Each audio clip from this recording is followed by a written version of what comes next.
Hey, what's going on, guys? Zach here. This is the first video of Yankees podcasts or Yankee podcasts. I wanted to make this before the season started, but never really got around to it, school and stuff. So I decided that now that I have some free time, I would make it. So basically, what this channel is going to be about is going over recent games, how we did, who did good, who did bad, who could do better, um, stats, and more. So I hope you guys enjoy this channel. I enjoy watching the Yankees, obviously, and I just thought that I like to talk about sports and more importantly the Yankees, and so that's what we're going to be doing throughout this channel. This first podcast, we are going to mix some of the stuff I just talked about, um, and we're first going to start off with the Yankees versus the A's. So this game was a very come from behind game, and we could never necessarily come from behind. We couldn't catch them. As you see, the score 10-5. It was seven. Okay, so recap of the game. Second inning, Sonny Gray allows 2 home runs, so it's 3-0. He allows 1 run in the fourth. Um, so he allows 1 run in the fourth. The fifth, we score 3 runs off of an Aaron Judge 3 run home run. It was very well set up. It was by a single by Gleyber Torres, a walk for Brett Gardner, and then Judge obviously came up for the 10th home run of the season for him with a 3 run home run, which put it at 5-3. So things were looking up. Or sorry, 4-3. In the third inning, we did score 1 run off of a. I'm sorry, I skipped that. Third inning, Gleyber Torres hit a 1 run home run, so that put us down 5-1. Then Judge hit that, put us down 5-4. But then the next inning, um, we had I can't remember who we went to our bullpen. I'm sorry, I should probably have been ready for this. We went to our bullpen with David Hale, and he came in and he got 2 quick outs, and then they hit a home run. So the sixth inning, they extended that lead to 6-4. It was doable there. Seventh inning, we scored 1 run.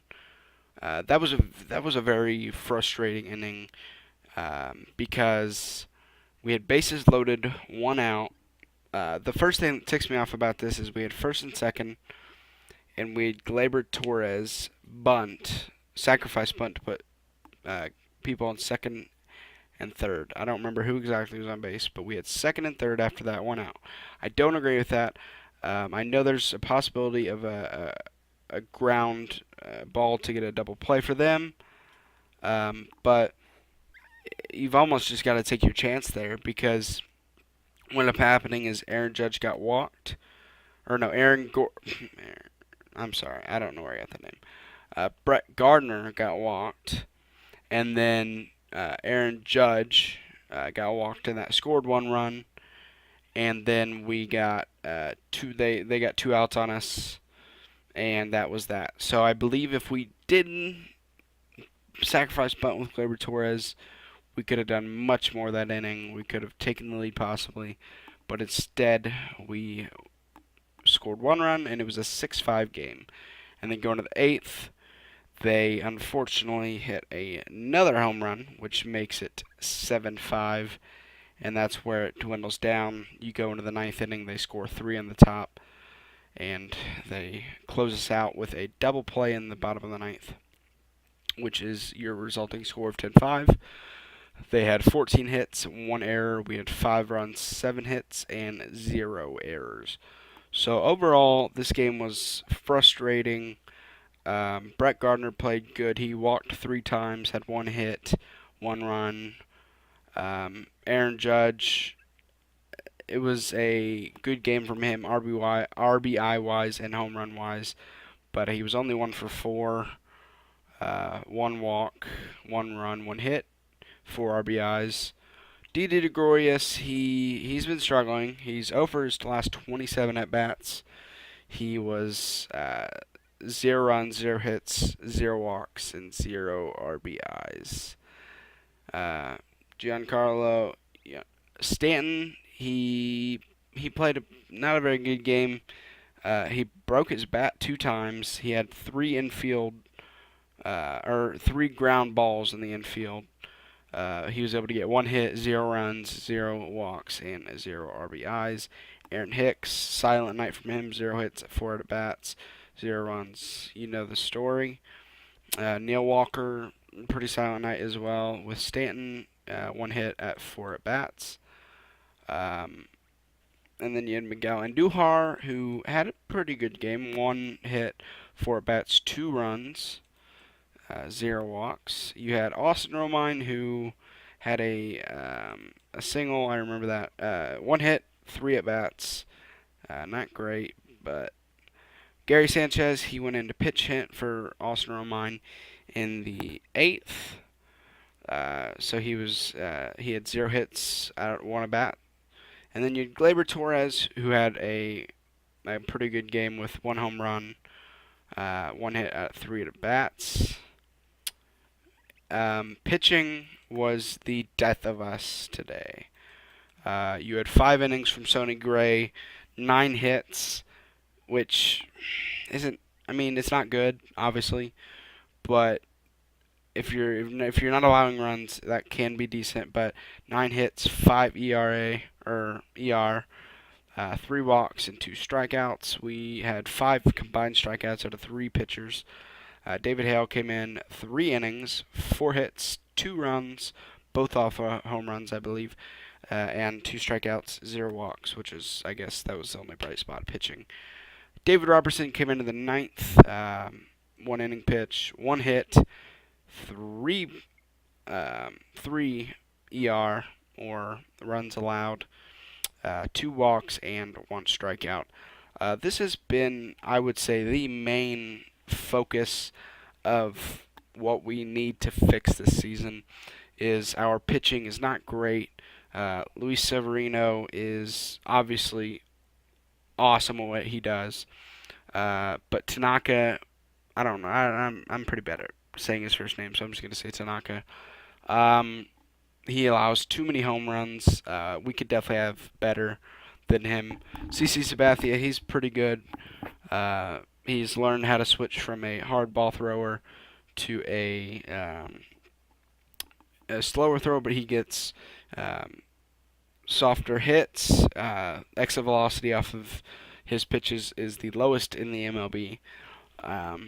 But he does allow a decent amount of home runs, and he's getting old. He's not going to be around too much longer, and we really need to work on this trade deadline on getting some new starting pitchers in our lineup. Or, I mean, as stacked as we are as a team, if we don't fix our pitching, I don't know how far we'll go in the playoffs. But that's obviously far away. That's way too far away to talk about playoffs right now.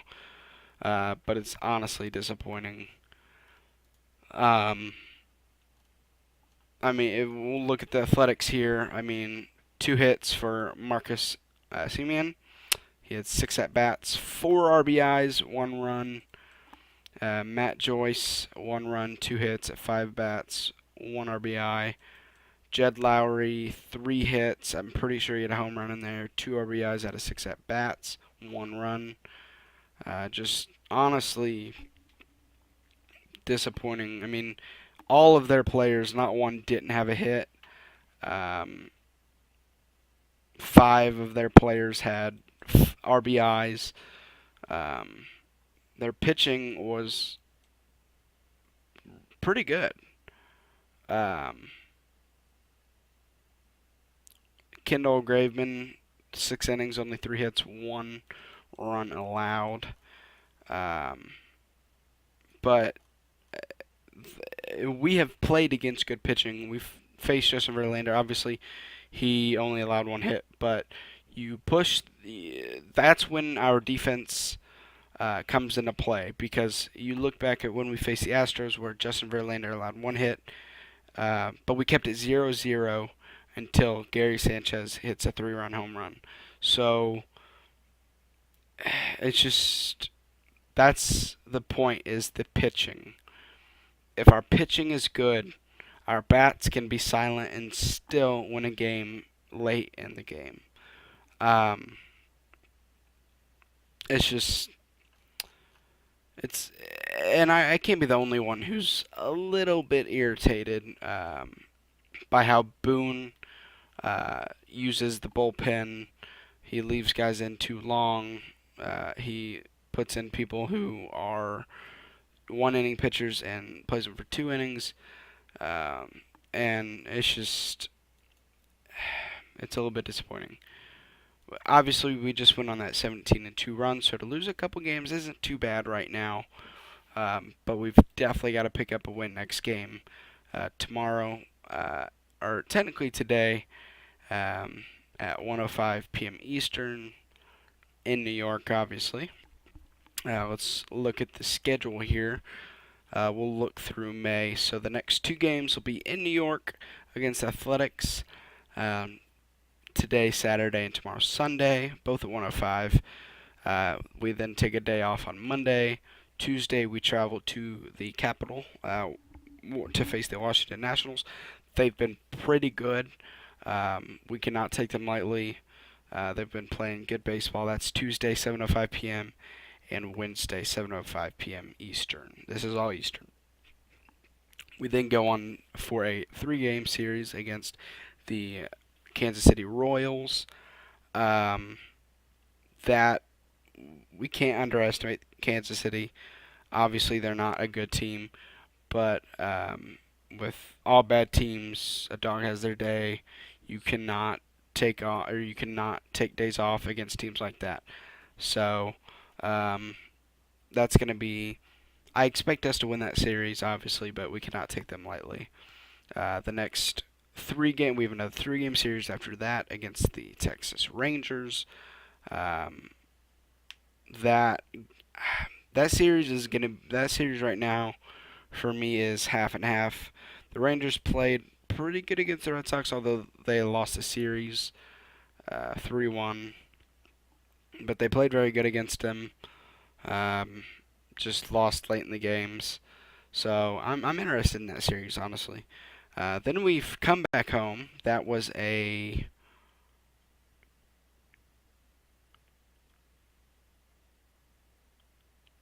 8-game road trip. We then come back home to the Angels, who obviously we swept in Anaheim. And I honestly expect us to sweep them again in New York if we did that. Hopefully that can happen. And then to finish off the month, we will face the Astros 3 times, which will take us to May 30th. May 31st, we face the Orioles. That starts a whole new series into a whole new month in June.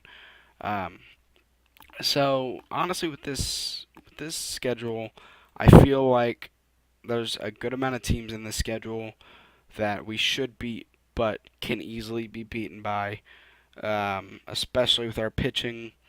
So we've got to lock down on our pitching with these teams, especially tomorrow with the A's. Throughout this game last night, I felt like every at bat was going to be a home run. Obviously, that's unrealistic. It's not going to be. But with how they were swinging their bats and how bad our pitching was, it just felt like every single pitch was going to be a home run, no matter what. So we've got to lock down. Tomorrow's pitcher is believed to be. I'm sorry, I'm looking at it real quick.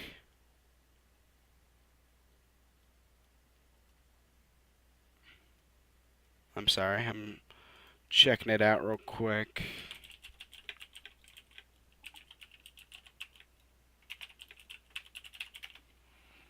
Um,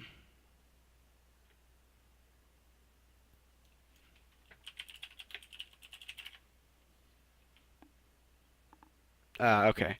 Domingo Herman, I think it's Herman, will be our probable pitcher tomorrow. Obviously, if you guys didn't know, he threw a 6 inning no hitter um, against the Indians. So I'm feeling good about him. I think he can shut their bats down, and I don't expect a no hitter, obviously, but I think he can shut their bats down, get them into ground balls, strike them out. Um, Hoping for that. I obviously have a lot more faith in him than in Sonny Gray, as in my opinion, and I'm not going to take this too far right now. I think we should trade Sonny Gray, but I don't know if anybody wants Sonny Gray, obviously. So we've just got to hope for that. Look at our bullpen. Our bullpen is good. Um, but one thing I talked about a little while ago is that Boone just does not know how to manage it. Um, I'm not sure. Dylan Betances, he's a one inning pitcher, and Boone has played him 2 innings, 2 games, and has hurt us both times. So he's just got to learn. Like I'm obviously no manager, but he's just got to learn uh, how to run this bullpen better. Obviously, he's a first year manager, and it'll come with experience. But you have Chase and Shreve, who him is like me with Tanaka. I'm not too sure about him. Um, Shreve one game will pitch an awesome inning or two, and then the next inning he'll allow a 3-run home run like he did against the Indians. So you never know with him, and that's unfortunate. Um, so here we're going to talk over the stats. So our batting, actually our batting leaders is all across the board. Aaron Judge. Aaron Judge has a 3.309 batting average. He has 10 home runs, 32 RBIs. On base percentage is .439, and he has 43 hits. Um, Obviously, he's been hitting good. Everyone expects him to hit good. Um, Pitching leaders wins Luis Severino with 5. Obviously, pitching great. ERA 2.21, 63 strikeouts. Saves Aroldis Chapman with 9. And surprisingly, David Robson with 5 holds. So I guess that is a high point for him, I guess. Fielding. Um, Here, let me look at this real quick. Sorry. No, skip that. So stats overall for us, people who I'm happy with batting average wise are people like Aaron Judge and Didi, although it's dropped a lot recently.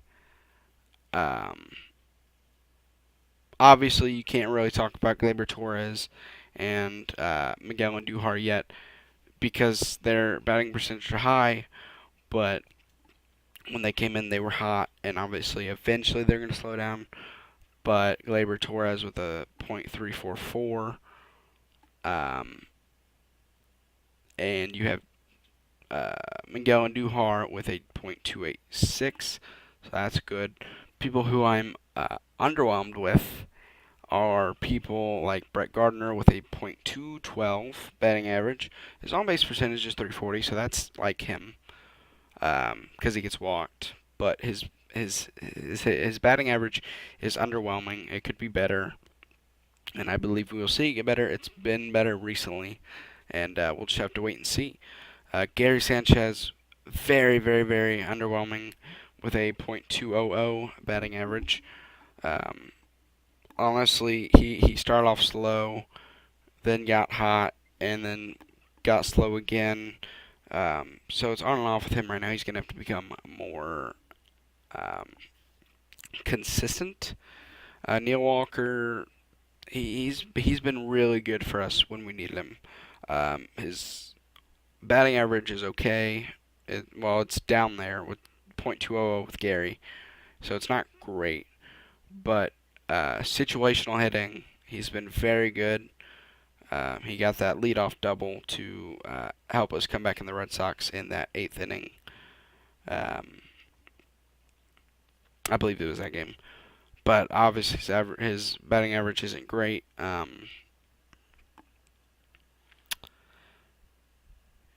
Carlos Stanton, it's half and half. He's a .238, so it's not great, obviously, but he's picked it up a lot. He's looking confident in the batter's box, and he's looking like he's going to start doing some more damage. Obviously, he's Carlos Stanton. He'll do damage. He'll have a 40 home run season, even though he struggled to begin with. Um, we still have Greg Bird. He is coming back. He played um, in the Triple A's he yesterday, so he's on the road to recovery. He's doing good. He's supposed to be back with the team 10, 20 days, I believe. So that is very, very positive because we need his bat. We need his fielding. Although our fielding's been great. Gleyber Torres at second with the shortstop arm has been amazing. He's made awesome plays. Didi, obviously, he's made good plays at shortstop. And Miguel Andujar, I feel good with him being at third. Obviously, he's most likely, it's going to be a tough decision with him, what to do with him. At third base, we have a couple, obviously, injured third basemen, and that's where he got his opportunity. So we'll have to see what happens. Let me look at something real quick, sorry. Brandon Drury. I couldn't think of his name. Sorry. Brandon Drury, third baseman, got hurt, obviously, and so when Brandon Drury comes back, it's gonna be hard to work out because you have Miguel Andujar, who's come up and been hot, and recently he's cooled off, but he's still playing great, batting great. Brandon Drury, though, obviously a good player, and so I think that's going to be a really tough decision right there. You have Billy McKinney coming back off of injury. He played AAA as well. So a couple of those injuries that could come back, and we'll see what happens with those guys. And if we look at the standings real quick, I will wrap this podcast up with standings. We are atop the AL East, tied with the Red Sox 26-12. Red Sox lost to the Blue Jays 5-3 today. Blue Jays 21-18. They are not endangering anybody in this division. AL Central, you have the Indians 18-19. Obviously, AL Central is very, very soft right now and will continue to be, most likely. AL West, you have Angels leading 23-14 record over the 24-16 Astros. Braves in the NL East 22-15 over the 22-16 Phillies, so that's close. 21-14 Cardinals over the 23-16 Brewers, that's obviously close as well. And in the NL West, the Diamondbacks are 24-14 over the 21-17 Rockies. So those are your standings. Those are the top two teams in every. The Twins are 15-18 in the AL Central, by the way. Those are the top two teams in every division. That's how it's looking right now. If I had to guess playoffs from here, which is tough, Yankees, Red Sox, AL East. I have Red Sox being wild card. Two teams coming out of the AL Central, Indians and Twins. I don't see the. It could be a shakeup between the Tigers and Twins, but I don't. I see the Twins coming out over the Tigers. Angels and Astros. Obviously, I have Astros coming out at the top AL West. I have the Phillies coming out over the Braves in the NL East, but I have the Braves going to the playoffs. I think the Phillies just have a better team. The Nationals could creep up there and take from one, but I'm not sure. So I have the Brewers over the Cardinals for the NL Central. That's a toss up, but I just feel the Brewers maybe have better talent. And will be able to come out on top there. In the NL West, Diamondbacks coming on top of the Rockies. Rockies will be the wild card of that division. So those are my predictions right now. Obviously, it is May, so it's very hard to make uh, predictions for October. But I'm looking forward to it. I'm looking forward to the rest of the season. We've got a good team. Like I said, overall on this podcast, is we need to work on our pitching. If we fix that, we're going to be a team to reckon with. You. We already are with our batting, but if we fix that pitching, we're overall a fantastic team. Um, so that's all I got for y'all today. This was kind of short. I'm hoping to eventually, and not right now, obviously, because I'm just starting the channel, but I'm hoping eventually, I'm hoping to have like a 2 or 3 man podcast, so that there's more ideas. I can collaborate with people. Um, so if anybody ever wants to collaborate, we can talk. Message me, comment, whatever, and I'll get to you. But yeah, this is my first podcast. Hoping the Yankees can come out on top tomorrow. If I had to predict a score, I would say we will win 6-3. That's my predictions for that. Um, and hopefully we can win the series after a rough start. So I hope you guys enjoyed. I'm going to be doing these after every game. So most likely it'll be the day after, since these games are so late. I'm doing this one so late because it's a weekend. But over the summer, I can make them directly after the game. Um, but yes, they'll come out a day later, the day of the next game. So yeah, hope you guys enjoyed, and I will see you in the next podcast.